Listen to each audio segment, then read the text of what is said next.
10 things na hindi sinasabi ng tatay mo pero totoo. Una, iniisip niya kung sapat ba ang kinikita niya. Araw-araw iniisip niya kung may maibibigay siya sa pamilya. Kasi ang iniisip ng tatay hindi lang basta sarili niya, kundi kung paano mabubuhay ang pamilya niya. Pangalawa, mas mahalaga ka kaysa sa trabaho niya. Kahit pagod siya, kahit busy siya, ikaw pa rin ang nasa isip niya. Kasi tandaan, hindi ka option sa buhay niya. Priority ka. Pangatlo, gusto niya maging bayani sa paningin mo.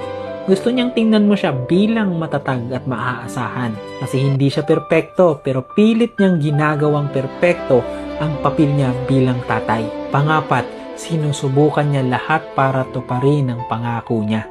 Kahit nahihirapan siya, hindi niya basta-basta binibitawan ang responsibilidad niya. Ang tatay kasi hindi sumusuko kahit hindi na niya halos kaya. Panglima, pagod na siya pero tuloy pa rin. May mga araw na gusto na rin niyang magpahinga pero hindi pwede kasi ang tatay pagod pero hindi pwedeng huminto. Panganim, nasasaktan siya kapag hindi niya maibigay ang gusto mo. Kapag hindi niya kayang bilhin ang gusto mo, mas mabigat yun sa kanya. Kasi ang sakit para sa tatay, hindi kakulangan sa pera, kundi kakulangan sa maibigay. Pangpito, gusto niya magtagumpay ka. Pinupush ka niyang magsikap, hindi para pahirapan ka, kundi para gumanda ang buhay mo.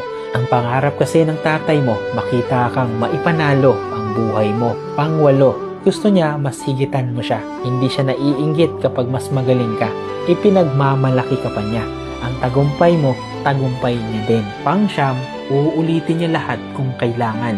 Kung babalik man ang panahon, pipiliin ka pa rin niya. Kasi hindi ka aksidente sa buhay niya. Pinili ka niya araw-araw. At panghuli, mahal ka niya kahit hindi niya masabi. Hindi siya expressive, hindi siya laging nagsasabi ng I love you, pero ramdam mo sa ginagawa niya. Kasi ang pagmamahal ng tatay, hindi basta sinasabi, pinapakita. Kaya remember, minsan hindi lang natin napapansin, pero may isang taong tahimik na ibinibigay ang buong buhay niya para sa atin. At yun ang tatay natin.